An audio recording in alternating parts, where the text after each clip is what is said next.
first-day jitters of a different kind as nearly 95,000 San Diego Unified students head back to class tomorrow. Immigration crackdowns have some parents voicing concerns about what happens if ICE agents show up at school.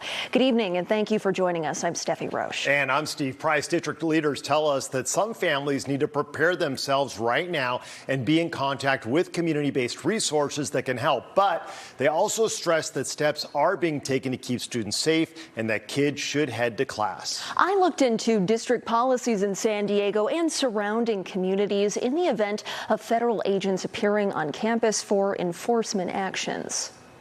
We are outraged that the federal government would choose to escalate these types of enforcement actions near schools. That's Richard Barrera, the vice president of the San Diego Unified School District Board. He says policies were put in place to protect students during President Donald Trump's first administration, and that the district recently updated its policy this year. Our policies are that no federal immigration official is allowed onto a school campus without proof of a judicial warrant.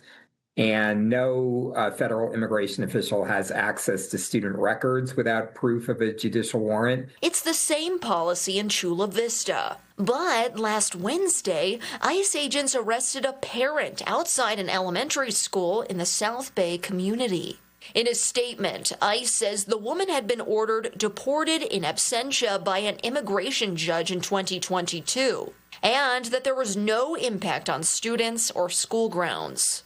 But that arrest prompted Chula Vista Elementary School District Superintendent to inform families and staff that protocols were in place preventing unauthorized access to schools and limiting law enforcement officials from interacting with students unless there's an active emergency or warrant. For many, many years, schools were considered safe havens by the federal government, meaning they were off limits to immigration enforcement, and of course that's how it should be. Barrera adds that school districts need to advocate to elected officials and send a message to the Trump administration that schools need to be off limits. In fact, San Diego Unified also signed on to sponsor the California Safe Haven Schools and Child Care Act, which would prohibit ICE officers from entering a school without approval. So the policies that we have at San Diego Unified, what AB 49 does is it makes that the law of the state so that all students, no matter where they go to school in California, have the same protection that students have had in San Diego Unified for many years. Meanwhile, Barrera adds that all staff from administrators to bus drivers are taught the district's protocol in the event of an immigration agent coming onto campus. That protocol requires agents be told to leave unless a judicial warrant is shown and reviewed by the district.